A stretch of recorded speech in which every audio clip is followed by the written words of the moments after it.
dëgër këcc góor luñ ci bëgg dëgër këcc benn produit la boo xam ni c'est à base de plantes et de miel amul benn effet secondaire amul góob bu weex waaye da ngay toj sa monde de waaye bëccëg ak xaaji guddi foo toll di dëgër këcc day lay dolli kattan dolli la doole ba pare dëgëral la këcc te dëgër këcc traitement wu médecine traditionnelle chinoise ana adduna bi kan moo jëfandikoowul médecine traditionnelle chinoise adduna bi yépp a koy jëfandikoo dëgër këcc ma nga bàyyeekoo Chine dëgër këcc c'est 100% naturel amul benn effet secondaire dëgër këcc livraison en toute discrétion 77 423 94 94 wala 77 423 97 97 numéro bu baax baa ngi noonu 77 423 97 97 guddi gi day neex kër gi day neex gàlle bi day neex féppay dëgër këcc.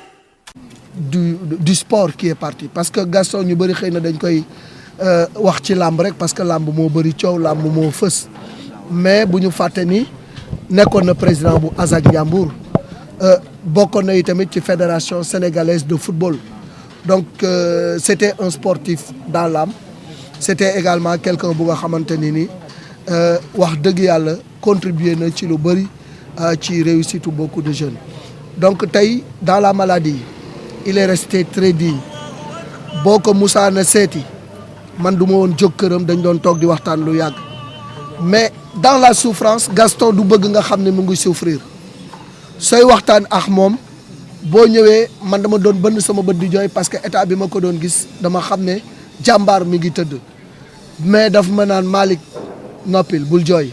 man tane naa ndax ñaari yoon dugg naa ko dans le coma tey bu ma toogee ba mën a jàkkaarloog yow di wax ak yow damay sant yàlla bul jooy man tane naa mais je savais que dans son fort intérieur il souffrait mais dans cette souffrance il est resté digne ba yàlla def li gën bu doon taxawu mooy tax du dem parce que tey le président de la République Macky Sall taxawu na ko ay doomam ay mbokkam taxawu nañu ko moom lu mu am def na ko ci feebaram mais yàlla moo soxla te bu yàlla soxlaa ku soxla ñàkk dañ koy ñaanal rek yàlla xare ko àjjana et que tey la relève est assurée doomam bi nga xam ne moo fi nekk di Makan papaam tette na ko wan na ko yoon wi mettre na ko en relation avec le monde des affaires avec le monde de la lutte et actuellement mi ngi doxal gëm nañu ni li fi Gaston defoon Makan dina def lu ko ëpp donc yàlla nañu dëddoo jàmm yàlla na ko yàlla xare àjjana yàlla teg loxo si njabootam. Merci El Hadji Malick. C'est moi. Il était devenu un père un conseiller pour moi sama carrière dafa am lu bari lu mu ci joué man contrat bi ma njëkk a signé jóge RTS dem Sen TV kër Gaston Mbengue laa ko signé bi ma jotee contrat bi moom laa ko yóbbul mu càmbar ko xool ko ni def ci àdduna dama ko ci tàggu mu wax ma conseil wax ma lu may def ma soog ko def donc kooku demoon nañu ba man ak moom c'était pas des relations de travail sama doom bi nga xam ne mooy Khadija moom pratiquement Gaston mooy parrain am donc ay njabootam lu ci xew damay teew ñoo doon bokk di lekk bi mu feebaree dañ doon bokk toog di lekkandoo man ak moom c'était pour l'encourager à manger parce qu'il n'avait plus d'appétit mais bu ma ñëwee toog day góorgóorlu di jéem a lekk ma naa ko père lekkal nañu lekk man ak yow ñëw naa sa benn jour mu may wan ne tane na téye sama loxo di ko vibrer pour wan ma ne non actuellement ni dellu si naa donc il voulait pas que nit di xam ne mi ngi souffrir il voulait pas que nit yërëm ko loolu jàmbaar dëgg moom moo koy def dans la maladie il est resté très digne donc man c'était vraiment un plus que frère oto bu ma njëkk a dawal ci àdduna Gaston moo ma ko jox dañu liggéey ba saison bi jeex ci CLAF bi 2008 mu saison bi jeex mu jël caabi oto jox ma man ko Gaston lu tax nga jox ma caabi oto mu ne ma saison bi dañu ko liggéey nga contribuer ci réussite bi mu réussir te musoo taxaw ñaan ma dërëm ma xam ne yow li nga ma defal ci sa xol nga ko tibbee ma defal la lu ma tibbee ci sama xol Aminata Mbengue Ndiaye ni ko Malick Thiandoum defal ko lu àdduna yëpp di gis parce que dafa sonn ci yow moo tax mu jox ma oto boobu mu nekk oto bu rouge bu ma njëkk a am donc Gaston c'était plus qu'un collaborateur c'était un frère. Vous pouvez revenir sur la façon de Gaston Mbengue qu'il a joué pour la lutte sénégalaise. Ben écoutez, Gaston est un monument. ne la écurie Fass kat sama mbër la bul dem fii ñu naan la Gaston da man nag utuma si loolu ku daan baax na parce que dama leen war a tëgg leen mooy wane ne ku fidèle la ku dëggu la ku gëm boppam la vraiment tey mën naa ne Sénégal moo ñàkk du làmb rek Sénégal tey adduna bi yëpp a ngi koy jaale donc ñu ñaan yàlla xaare ko àjjana di ñaanal doomam bi nga xam mooy Makan moo yor mbir mi formé woon na ko xoolal rek barki dem moo Ndiaye booy sëy ak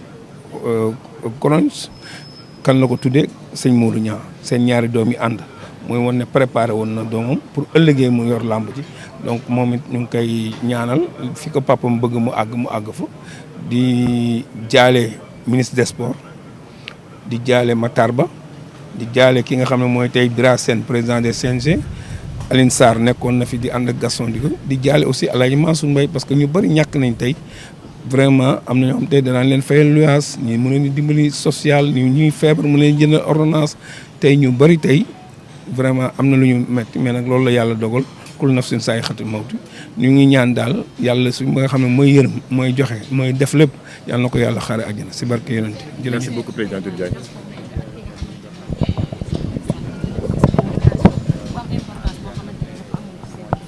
waaw Gaston Macky Sall xaritam la woon da ko gëmoon barki démb rek moom bu njëkk taxaw na fi li Macky doon politique neexu ko woon na ko man li ngay def neexuma mais ba ñu waree ànd nañu position bu mu mën a amoon si Macky moom la amoon si ñëpp tey am na taxawaay bu mu amoon si Amadou Ba suba tamit mën na taxaw si keneen moom dafa lu mu gëm rek la koy wane tey dañ koy jaale Macky Sall jaale ko président bi fi nekk jaale ko ñëpp parce que tey Gaston ñëpp la. kenn du ne man bokk ma si Gaston waaw dañ koy jaale li mu gëm daal moom gëm na ko day ñaan yàlla xaare ko àjjana. alors dañu gis mu nekk koo xamante ni ci boole la daan dox gis nañu tey promoteur bi nga xam ne day boole promoteur day jël alalam dimbali promoteur day dimbali même man amateur yi nga xam maa leen jiite da leen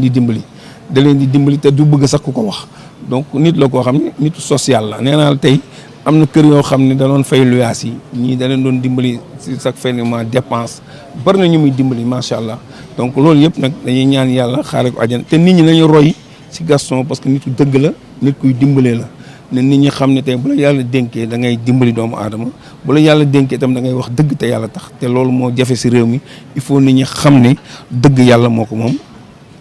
kul nafsin zaa'iqatu mawti nag ku nekk di nga dund di nga dee mais nañ xam ne dëgg moom yàllaa fi ne.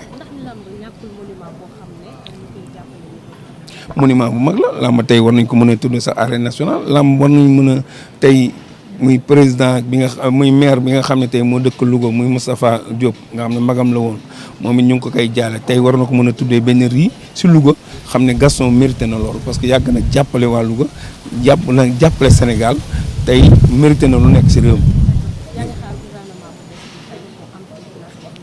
gouvernement bu bees tamit Gaston seen Gaston la exemple la si réew mi ku mel ni Gaston tey